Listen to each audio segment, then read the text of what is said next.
Ini adalah Jakarta, ibu kota Indonesia dan rumah bagi lebih dari 10 juta orang. Kota ini penuh sesak, berpolusi, dan secara harfiah sedang tenggelam ke dalam laut. Dan inilah Nusantara, ibu kota masa depan Indonesia yang akan dibuka tahun ini.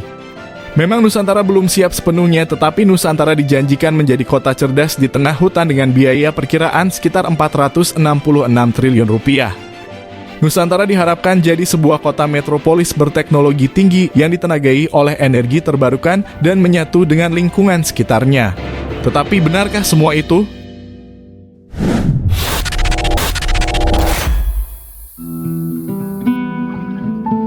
Kota terbaru Indonesia mungkin belum terlihat seperti apa-apa, tetapi akan mengubah segalanya.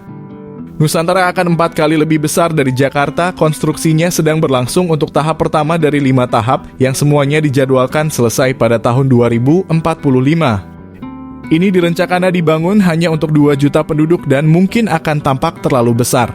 Tetapi itu karena 65% dari kota ini akan menjadi ruang hijau dengan hutan, taman, dan taman kota. Dan sebagai tambahan 10% dari kota akan digunakan untuk pertanian, yang berarti hanya 1/4 dari Nusantara yang akan dipenuhi oleh bangunan. Ini semua merupakan bagian dari target Indonesia untuk menjadi netral karbon pada tahun 2060 dan Nusantara adalah bagian besar dari itu. Ini akan sepenuhnya ditenagai oleh energi terbarukan. 80% transportasi kota akan menggunakan transportasi umum, berjalan kaki, atau bersepeda karena akan ada sistem transportasi umum yang cerdas. Dan di sini seharusnya bisa mencapai segala sesuatu yang kamu butuhkan seperti toko, restoran, dan sebagainya dalam waktu 10 menit, tidak peduli di mana kamu tinggal.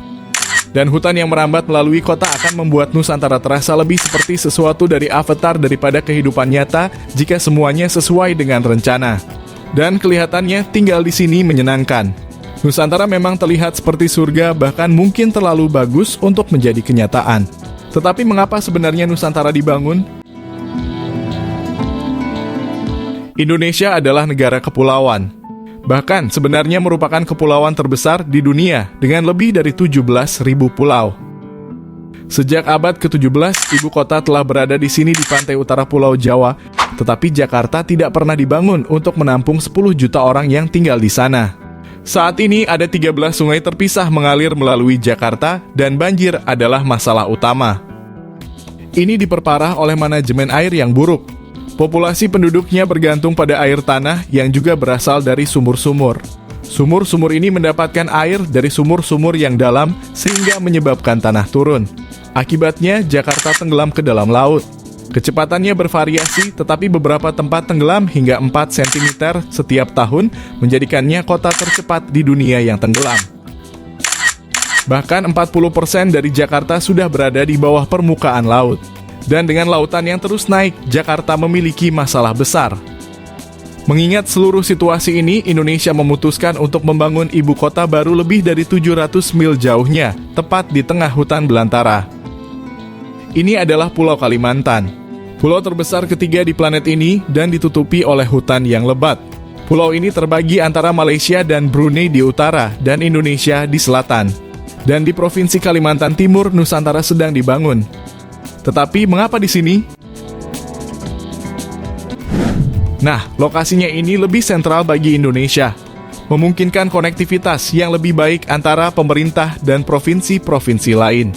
Dan juga itu akan mendistribusikan sumber daya dan orang dari Pulau Jawa yang saat ini menyumbang lebih dari 60% dari ekonomi nasional.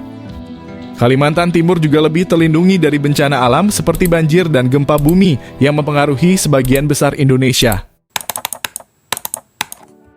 Hutannya menawarkan sumber daya alam yang besar serta keindahan alam dan keanekaragaman hayati yang alami dan juga lebih banyak tempat jika kota bertumbuh. Mungkin sekarang kamu berpikir mengapa membutuhkan waktu begitu lama untuk memulai proses ini?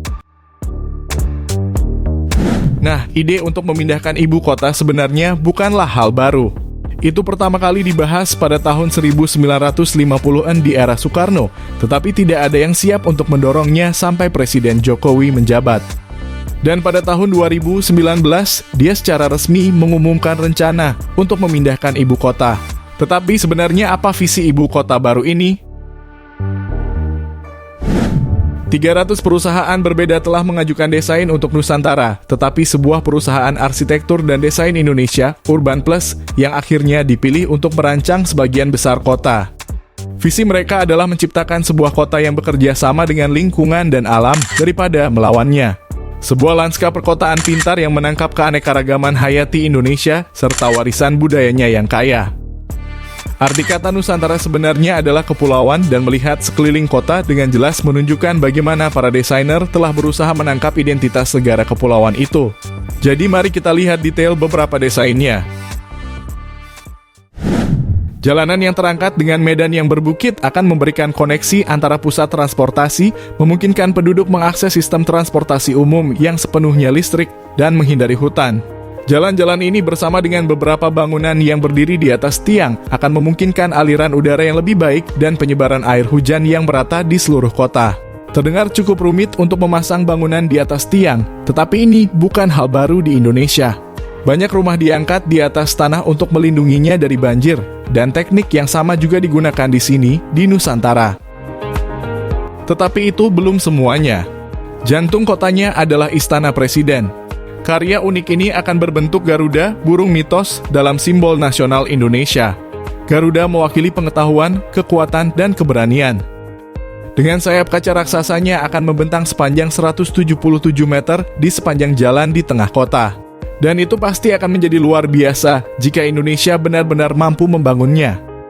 Jadi bagaimana pemerintah merencanakan untuk merealisasikan mega proyek ini? Proyek ini dibagi menjadi 5 tahap dan konstruksinya sudah dimulai, meskipun dengan batas waktu yang cukup ketat. Seperti yang akan kita lihat, beberapa area seperti zona pemerintah akan menjadi prioritas dan infrastruktur akan diperbarui seiring dengan pertumbuhan kota sesuai dengan tahap-tahap berikutnya.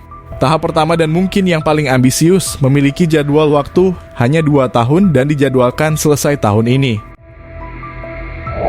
Presiden Jokowi, yang meninggalkan jabatan pada bulan Oktober ini, telah membuat Nusantara sebagai warisannya dan berencana untuk meresmikan kota dan pembukaan Istana Presiden baru pada Hari Kemerdekaan Indonesia di tanggal 17 Agustus. Pada fase pertama, zona pemerintah sedang dipahat dari hutan belantara. Selama fase 1 fokusnya pada zona pemerintah yang terdiri dari kantor pemerintah, istana-istana, dan bangunan-bangunan untuk tentara dan polisi.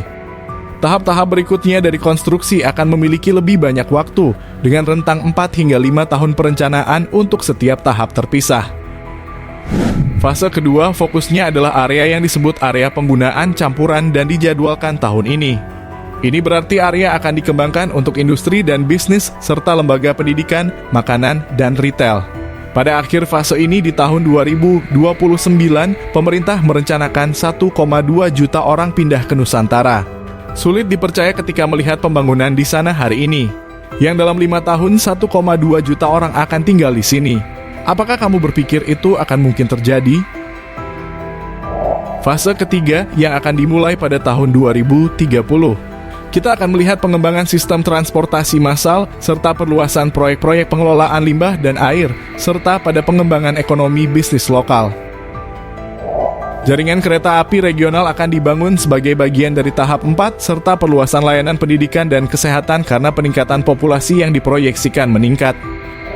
Tahap terakhir dari konstruksi, yang dijadwalkan selesai tepat waktu untuk peringatan 100 tahun kemerdekaan Indonesia pada tahun 2045, akan melibatkan lebih banyak pengembangan industri dan fokus pada pertumbuhan populasi yang stabil dengan rencana 1,9 juta penduduk. Itu jika semua berjalan sesuai rencana. Tapi dengan hanya beberapa bulan lagi hingga pembukaan resmi, sudah ada pembicaraan tentang penundaan. Konstruksi berjalan lebih lambat dari yang direncanakan karena cuaca tropis yang parah dan masalah bahan baku. Mengumpulkan semua sumber daya yang diperlukan untuk membangun kota dari nol tidaklah mudah, terutama di lokasi hutan belantara ini, sehingga timbul banyak masalah. Jadi mari kita lihat 4 poin dan masalah utamanya.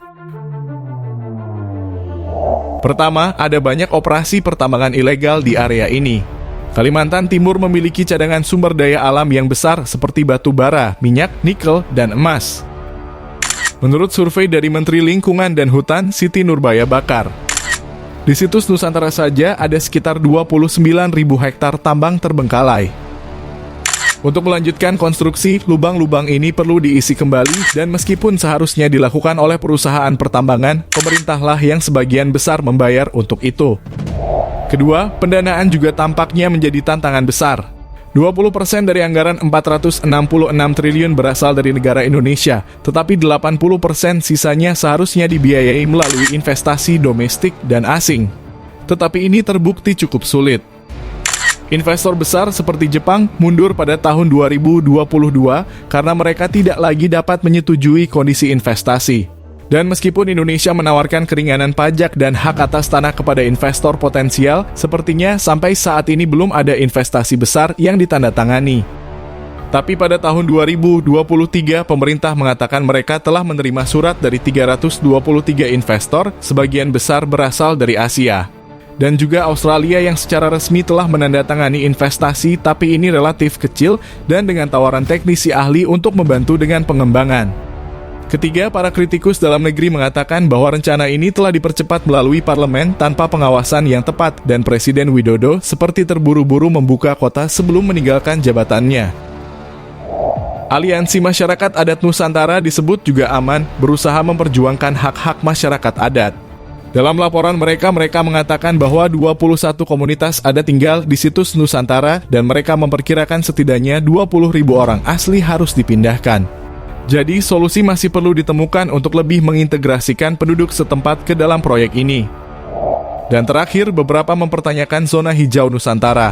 Meskipun direncanakan untuk beroperasi dengan energi bersih, hanya 19% dari listrik Indonesia saat ini dihasilkan oleh energi terbarukan. Itu berarti bahwa tambang batu bara besar di Kalimantan akan digunakan untuk memasok energi konstruksi dari hutan hijau ini dan dampak yang dihasilkan pada lingkungan lokal mungkin sangat ekstrem. Bagaimana pendapat kalian?